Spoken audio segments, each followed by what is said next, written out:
Welcome to my October 2024 productivity report.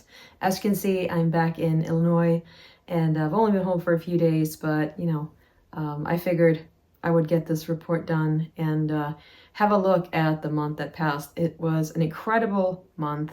I had so much fun and I'm eager to jump into it. So before I do that though, I want to note this is sort of an anniversary, right? Because we are now officially 1 year into this experiment of doing productivity reports.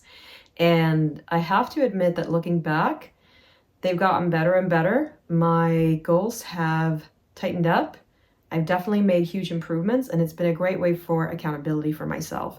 So even though, these reports may not have the highest of views on my channel, they're easily the most impactful. So I'm going to keep doing them, I think, for the time being, for next year as well, because they just keep me on track really, really well. So yeah, thank you for watching if you're here, by the way.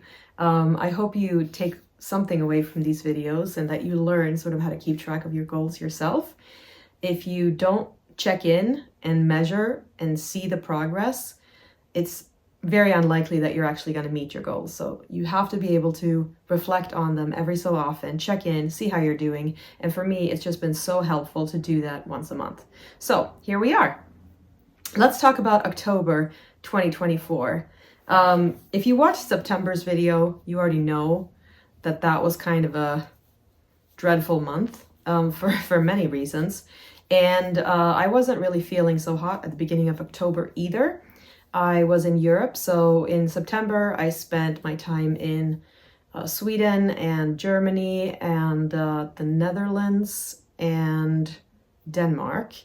And then I went back to the Netherlands again for a mini conference. So somehow over there I caught walking pneumonia and I had to change my plans. My plans were to actually, on my way to Chicago, stop over in New York, but that didn't happen. I had to go straight home because I just was not doing so well. And yeah, it was a real tough one, I have to say. I was down for a good week or 10 days or so without being able to do much. So that was a little tough. I had a lot of plans, a lot of catching up to do when I came back home, but I kind of had to put all that aside, and focus on getting better and resting and all of that. So, those things happen, especially when you travel as much as I do, right? It is what it is. You're in contact with so many people and it just happens. But oh well. I'm better now. I'm okay now. And I had a great rest of October though. So once I was up and running, I actually only had a few days to recover. Then I had to go to LA, and I was in LA, for the past few weeks. And so that trip was amazing. I mean, I wasn't as excited going into it just because I was kind of tired and not feeling so well, but I do not regret going one bit. It was partly for fun, partly for networking, partly for some events, and for talking through new opportunities with people. And looking back, probably one of the most amazing trips I've ever taken in hindsight. So I met a lot of new people through mutual connections. I had a lot of networking in there, and it was just great. I really feel like that was another one of those moments, that trip, that is going to change the trajectory of my career. So yeah, it was really nice. And it was fascinating to talk to people. Most of my friends and clients and colleagues and the people that I talk to a lot are in the entertainment industry in some capacity, whether they're on the business side or the performance side. Somehow they're all involved anyway, and that's the creative energy that I like to keep around. And it was fascinating to talk to all of them about their brands and their businesses and how they're all doing in the current climate.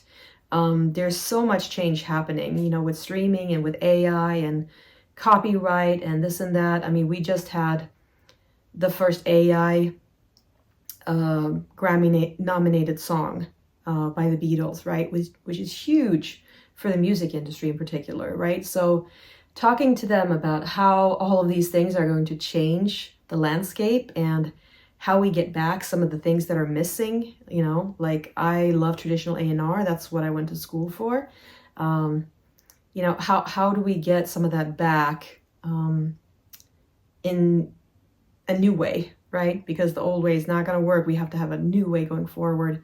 But how do we still bring in, what has worked in the past in a different way? So lots of really cool discussions, and I think I got a lot out of it, and I think I have an idea for how to move forward supporting those people. So yeah, I may have to adjust my marketing ever so slightly, and that's something I'm thinking about now, about how I pitch people and how I talk about my business and what I do. It's hard for people sometimes to get what I do. A lot of people, unless they experience it, it's kind of hard to understand it. Yeah, I'm going to try to do a better job of explaining that, because I think organization, productivity, work-life balance, and all of that, it doesn't feel urgent, or it doesn't explain completely what I do. So I have to talk about the outcome more. So that's something I'm going to work on. But yeah, lots of cool events that I went to, lots of cool people that I met. And hi, if you're watching and we just met. It was so cool. My favorite events, I think, where there was a masterclass that was hosted by Demiza. Shout out to Demiza, such a cool guy. And then, of course, we had a celebration of Thriller at the Palace Theater with the KLLA Foundation. Always so great to see them. They do such a fantastic job. I mean, we have so much fun. And then USC Thornton had a Quincy Jones tribute that I went to, and that was amazing on its own. So yeah, my cup is full, and I had so much fun. And I think talking to a lot of these people, it made it very clear that I have to define my vetting system, and more on that next month as well. But, when I accept clients, I think I have to do a bit better job of saying no to those who aren't ready. I'm always such a positive, sort of forward-looking person that I always, of course, want to help everybody. And sometimes there are clients who need my help and who want my help, but sometimes they're not ready for it yet. They haven't gotten to a point where they can handle what I ask of them, or maybe they're just not seeing the benefits yet. And I try to explain it, and then, it's not fully baked.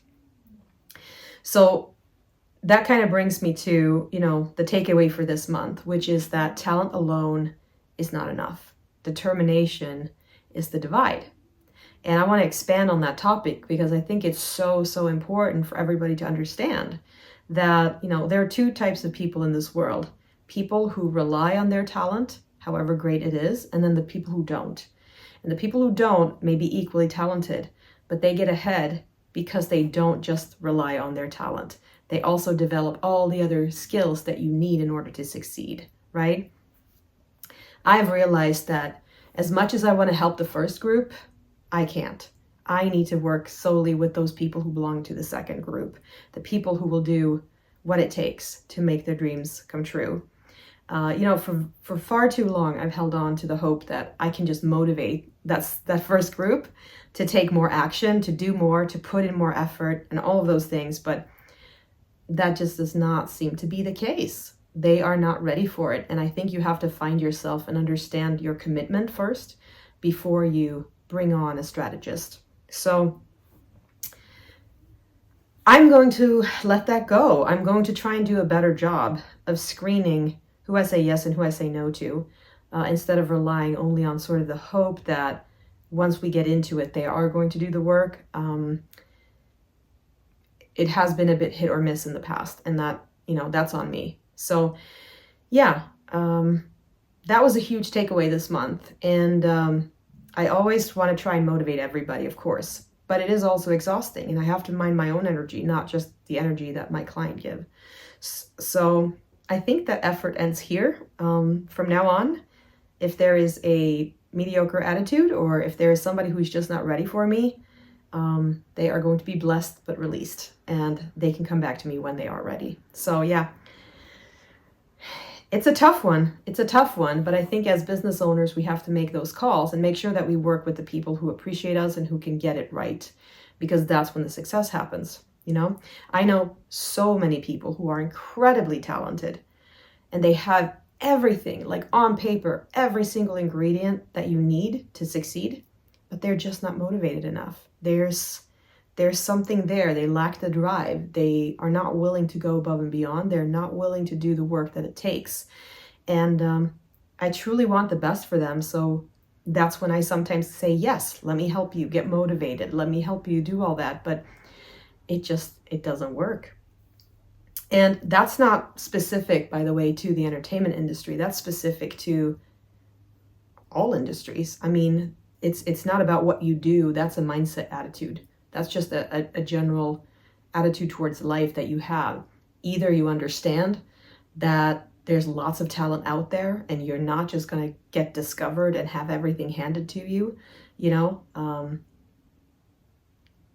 or you don't get it. You have this misconception that talent is all you need in order to make things happen for yourself. And it just isn't so. I mean, on the rare occasion, you know, somebody's discovered somewhere, but that's just, you can't bank on that, you know? You cannot sit and wait for something to happen. You have to take action yourself. So I guess the whole point is that if you think that talent is going to get you all the way, you are sadly mistaken. There is so much to success, right? Entrepreneurship is hard. And if you are a creative artist, whatever you are, you know, whether you're a singer, dancer, actor, performer, screenwriter, you know, all the types of people that I work with, designer, painter, I mean, you name it, right? It's difficult. You have to not only be great at your craft, but you have to be able to showcase that. And in order to showcase that, you know, you have to get your branding right, your marketing, you have to sell yourself. And then when you do find success, you have to have systems in operation to be able to maintain that success. It's tough. It takes time. It's a grind, and it's not going to happen for you overnight. And in fact, it's better if it doesn't happen for you overnight because you have time to keep up, you know? But you have to be very committed to making things happen for yourself. And yeah, there's no other way, right? It's not supposed to be easy, and that's why not everybody's successful. Talent gets you here, and there's a lot of people right here, and then you stop. But you have to take it up another notch and find your blind spots, identify them, and move beyond those to get all the way up, right? It's not like a one angle thing, it's a 360. So yeah, there is no doubt in my mind that consistency and dedication and determination outshines talent any day of the week. Any day of the week. And you have to rise above talent in order to get what you need to get done. And I guess I'm lucky enough that I have those people in my life at this point, and I just can't wait to see what they do. It's going to be phenomenal. I feel like we're going to be completely unstoppable, right? Because if you have that drive, and then on top of it, we add strategy, and you look at all of your blind spots and fix them, I mean, there's no telling what you can do. No telling. Determination is the great divide. You have to believe in yourself. So that is my message for this month. That's my takeaway, that please do yourself a favor and believe in yourself. Be committed, be determined.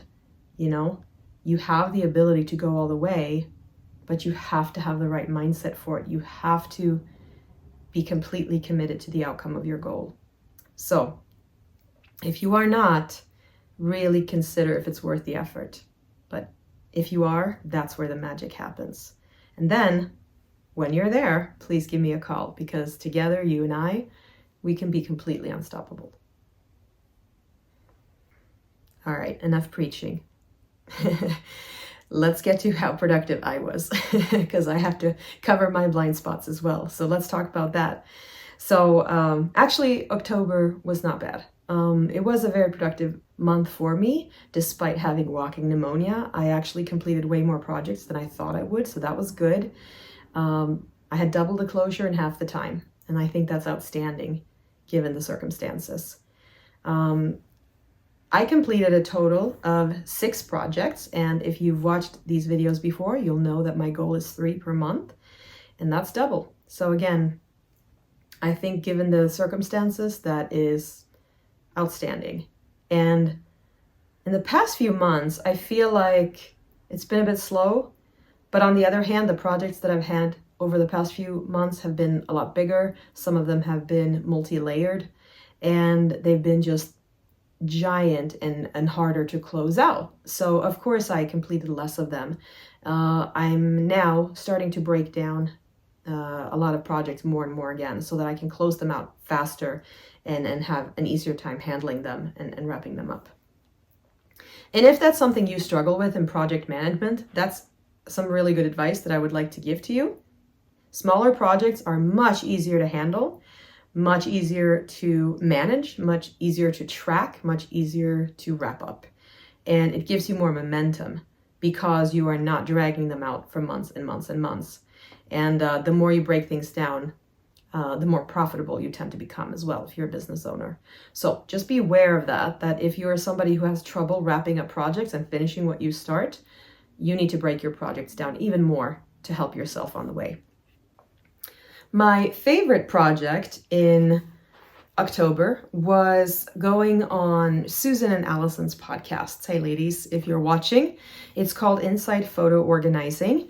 And obviously they're also photo organizers, and they talk with people in our industry about, different topics and different things that we deal with in that industry. And I always enjoyed chatting with them. They're very smart women and really interesting people.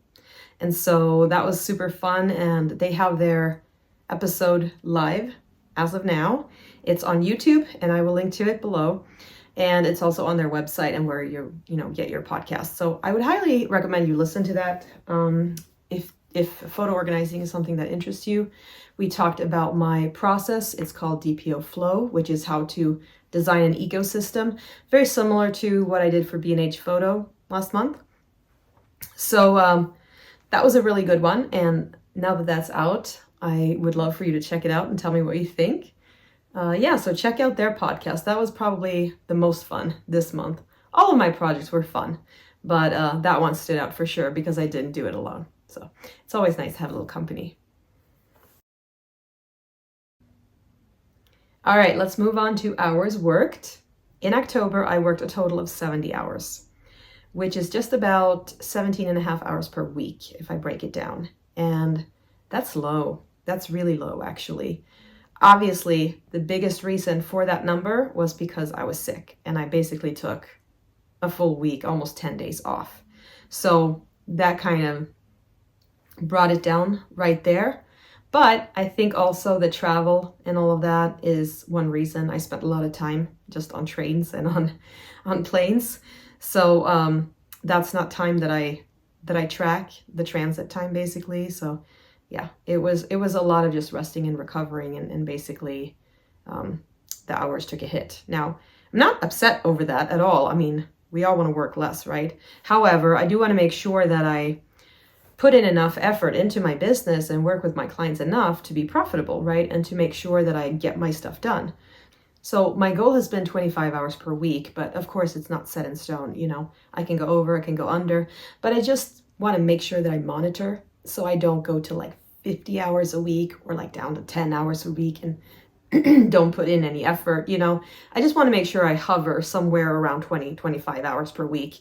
Like I said, this month was low, obviously because of the illness, but I may have been able to put in a little bit more effort at the end of the month. I spent 40 hours plus networking, so that was a big part of it. So I think it felt very light this month because, when you're just talking to people and all that, it doesn't really feel like you're working. However, I do track it because networking and going to events and showing up, that is work for me. That's how I build relationships, and that is how I sell. I sell with personal relationships, you know. I don't do ads or anything like that. So I have to make sure that I show up and put in the time there. So that alone doesn't really feel heavy because it's fun, you know, it's a fun way of marketing. But still, it's time that I track. So yeah, it's sometimes also very hard to, you know, measure the ROI. And that's kind of why I say that I'm not super upset about 17 and a half hours per week, because it's the ROI that counts, really. It's not the number of hours that I put in. It's not the minutes that count here. You know, it's the depth of the relationships that I build and how well that's going. And this month it went so well. So I'm happy with it. Perhaps I'll put in a little bit more effort in November. I'm actually likely to do that because I have a full course update coming and a few sales pages to make and all of that. So I will likely go over November, and that happens sometimes. You know, some months are a little less, some months are a little more. I think as long as I hover around a decent number and make sure that I don't go and exceed by a lot or go under by a lot, then we're all good. Okay, moving on to digital images organized. I am a certified photo organizer, and sometimes what happens is that, you know, you don't put as much effort into your own stuff as you do into your clients' stuff, right? We often say that the shoemaker's children have no shoes. I don't want that to be me. So even though I help organize photos for a living and I teach that to others, I don't want my own collection to fall victim to, you know, that phenomenon. So I have that as an ongoing monthly goal for myself to make sure that I stay on top of my own stuff. So October was actually a pretty big month for that. I took a lot of photos and videos. I captured 2,314 files. That's a lot in 1 month. I kept 914. So I got rid of a lot, and mostly it was just duds. I did a lot of promotional work in LA. That was the reason, right? A lot of photos are from events as well. And so I only really need to keep some of that. I need to keep sort of the best of the best. And I think I just overtake a lot when I'm at those events because they're a one-time thing, or the photo shoot or whatever video shoot I'm doing, it's a one-time project. And therefore I make sure I have enough footage to work with. And then when I come home, I cull and edit ruthlessly to get what I need. And it's funny because I look at sort of the percentage of how well I'm doing.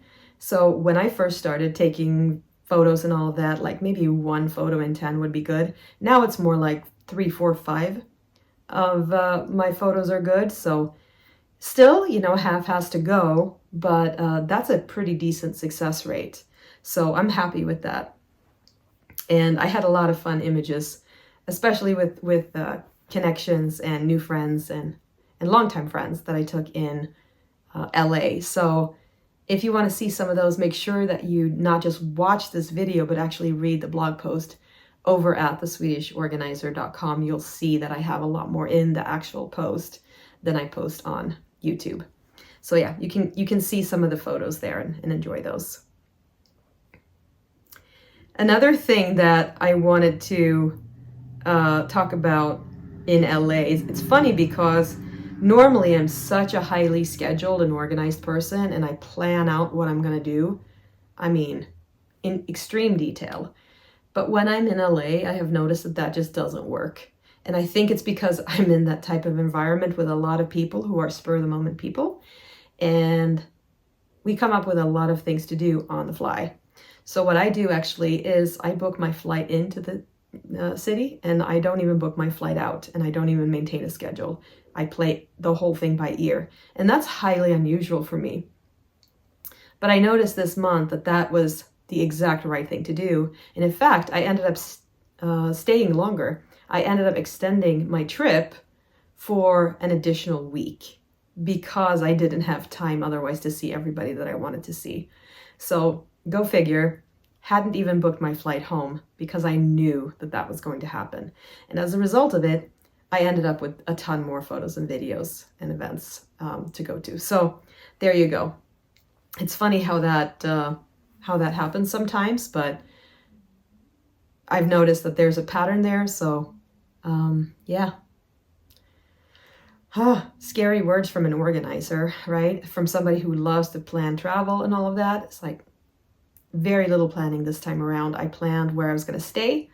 I got my rental car in order, and I planned it for about a week and a half. Ended up extending all of it, and then booking my flight home at the very end. So very fun, but resulted in a lot of memories, a lot of good memories. In October, I walked 157,564 steps. That was what I measured. Now, granted, my phone wasn't with me all the time. And if my phone is not with me, then I can't measure because I use the Pacer app to measure my steps. So there may have been a few times where, I didn't get everything right. I didn't get everything clocked, but that's okay. I'm still over 5,000 steps per day now on average, which is my goal, right? And that is a very similar result to last month. So I'm pleased with that, especially considering the fact that I was sick for a lot of the month, right? For a big chunk of the first half. So yeah, nothing to complain about there. And I think that I might even up my goal ever so slightly for next year. Let's see.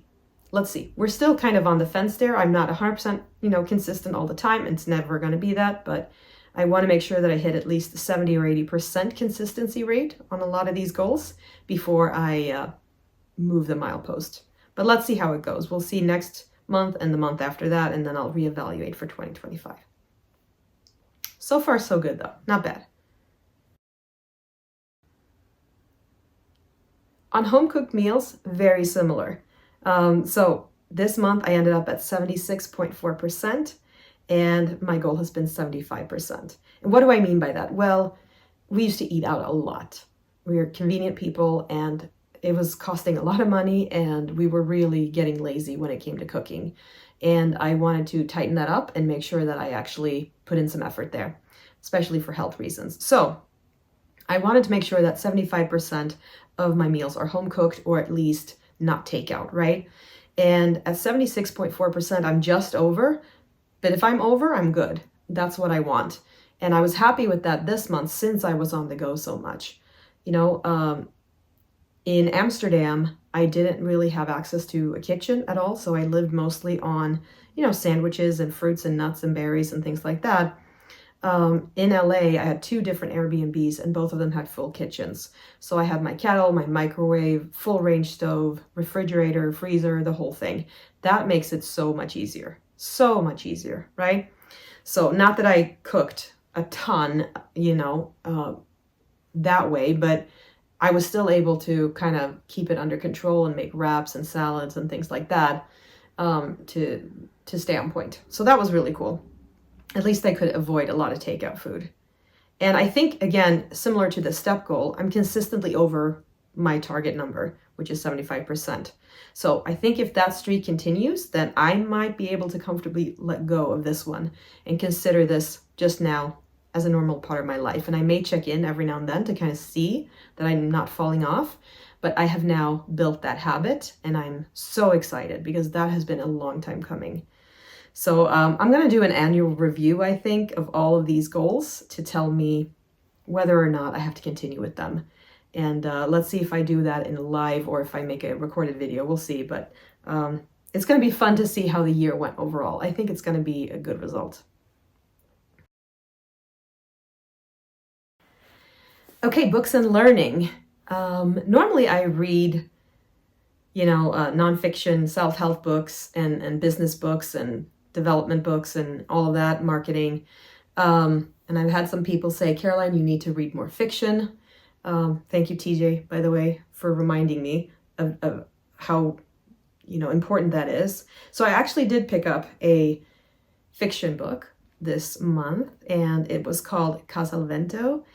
And it was actually gifted to me by a friend in LA the last time I was there. And it was pretty thick. So I was like, okay, that's a good one to keep with me as I'm on the train, you know, traveling around Europe and then on the planes and that, you know, because I just don't want to stare at my phone and my screen all the time, right? I want to make sure that I get some productive time in as well and not just escapism. So Casa al Vento was the book I chose, and that is a fiction book about a woman, a businesswoman from New York, who inherits a vineyard in Tuscany and goes there and then has a little adventure there. And it was really interesting actually to read, because I don't know much about winemaking, and it had like a heavy focus on winemaking. So I picked up a few things there that I wasn't aware of. And as I was learning about the author, her name is Guntur. I hope I'm saying that right, but she's actually a friend of a friend, right? The person who gifted me the book. So she is actually somebody who owns a vineyard in Tuscany. So she knows the business and she understands that trade. And yeah, it kind of got me in the mood for a little visit to Italy. So we'll see if we can make that happen, maybe next year. I don't know. I would love to meet the author in person, maybe come visit her on her farm. Who knows? Who knows where this will go, right? But yeah, I could see how the book is like a fun fiction book, but also like a good promotional tool for her business. So if you're a small business owner, you know, who knows? Maybe that's a marketing strategy for you. You know, write a fiction book about a person who goes through what you did in your business. Who knows who it might inspire? You know, all marketing is good. For meaningful conversations, I can't even begin to describe how this month went. I had so many amazing conversations. I'm going to highlight 3, and all of them were over Zoom through my Fika with Caroline initiative. And that was with Cindy, Susan, and Karen. All 3 of them are students of mine. And it was just fun to get to know them, you know, outside of work and to talk about things other than business, as I like to do. But yeah, apart from them, oh my goodness, I had so many meaningful conversations. I can't even count them all. I mean, we're talking probably at least 60 other ones, considering how many events I went to and how many friends and family members I saw. And I call them family members because that's really what they are. They're people that I love like my own family. And so I really have no other way to describe it. So between all of them, I mean, yeah, my cup is full, like I said. And the amount of advice I got from the right people at the right time, I can't even put my finger on it, but that has made so far a huge impact. And I've only sat with that advice for a little bit. So, you know, yeah, this was probably my most interesting category to look at this month. I always want to have meaningful conversations with people, of course, but October, man, you delivered. You delivered. And of course, I can't move on, you know, it's such a good segue. I have to mention Darla. Hi, Darla, if you're watching. Talk about meaningful conversations with people. Darla and I hosted a full day workshop together, like a coaching day for the photo managers over in Amsterdam. And we had some amazing business owner take part in that. We walked them through marketing and, you know, business operations, and we had such a good time. It was a lovely group to work with. And yeah, me and Darla always kind of get along well, and I think do good work together. So it was nice that we could kind of take that on the road for a bit. We got some good press from it too. Thank you, Darla, by the way, for initiating that. It's really cool when you know, work together well with people, and then you see the results, and then you see that people, you know, take what you say to heart and they run with it and are successful. Like, there's no better feeling. I love it. So if I can celebrate success in the month of October 2024, I think it would be that. It would be our coaching day in Amsterdam. I think it's the perfect segue between meaningful conversations, working with the right people, and celebrating success together. Perfect trifecta. And let's close out, shall we, with tea of the month. So, because I was on the road, and I spent most of the month in California, I have to give a shout out to It's Boba Time. I love you guys. It's a franchise, yes, but I love all of you. You have saved me on so many occasions. I mean, I'm completely obsessed with boba. Most people know that, by the way. It's not a secret. I know I shouldn't be drinking that every day, and I don't, but I drink it on a lot of days, and I make it here at home, and I buy it, and this and that, and, you know, it is what it is. It's one of the things that I really enjoy. Tea in general is just one of my passions. I am a tea expert. I never have enjoyed coffee, and I'm not a coffee drinker. I don't mind coffee drinkers, but I will always convince my friends to have tea with me instead. Could be that I'm European in that way. I don't know, could be my heritage. I don't know what it is. It's just an obsession that I have. So I want to shout out It's Boba Time. They have a milk foam jasmine boba tea that is just divine. And you're going to have to take my word for it. I actually don't have one because they're not here in Illinois. They're in Nevada, Florida, Arizona, I think, and California. So if you're in any of those states, make sure you look up where they are and head over there ASAP and get you some jasmine boba tea, or rose oolong. That one is also fabulous. But yeah, here in Illinois, I'm not so lucky. However, we do have other places. Shout out to Tiamo.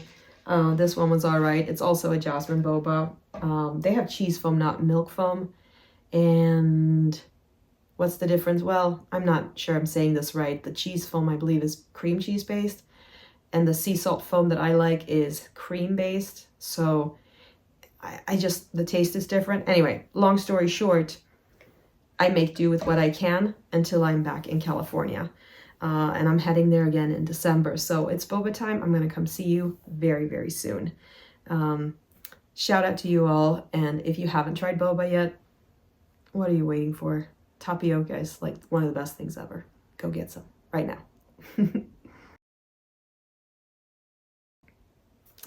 Thank you for watching this all the way to the end and for listening to me blab and blab. Like I said up front, I'm having so much fun doing these productivity reports.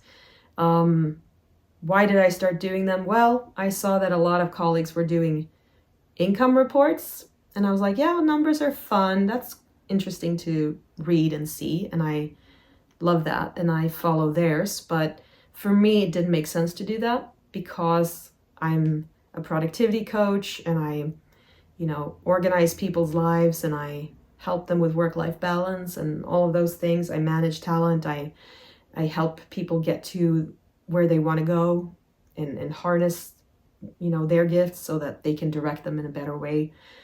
It didn't make sense for me to talk about numbers. I'm not a financial genius at all. Numbers are fun, but I wanted to do something different. So that's how we ended up here. And I thought that what better way to talk about this topic than through my own goals, because I want to be transparent and show you all how I accomplish what I set out to do, right? And so this is a way for me to do that. At the same time, I get to practice being on camera and doing more video editing, and I get to hold myself accountable. So win, win, win, win, win, win, win. I love it, and I hope you enjoy it too, even if it's just to spend a few moments with me here on YouTube. So anyway, before I wrap up, let me remind you too that just because I measure certain things doesn't mean you have to measure those things too. Productivity is highly personal, and you have to have your own goals that fit whatever outcomes you need in your life and your business. And I'm only sharing mine with you so that you can see how I measure and track them. You do not have to have the same goals that I do or measure the same things that I do at all. So please don't do that. Set your own goals.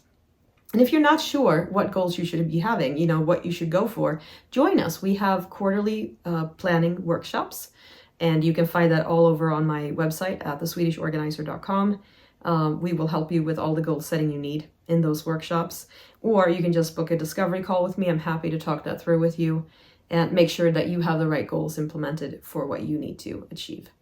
that's how you get to success. So measure what matters, and yeah, you can still enjoy these reports, but make sure that you align your goals with your life. So with that, let me wrap this up and say thank you for watching one more time. I will see you again in November.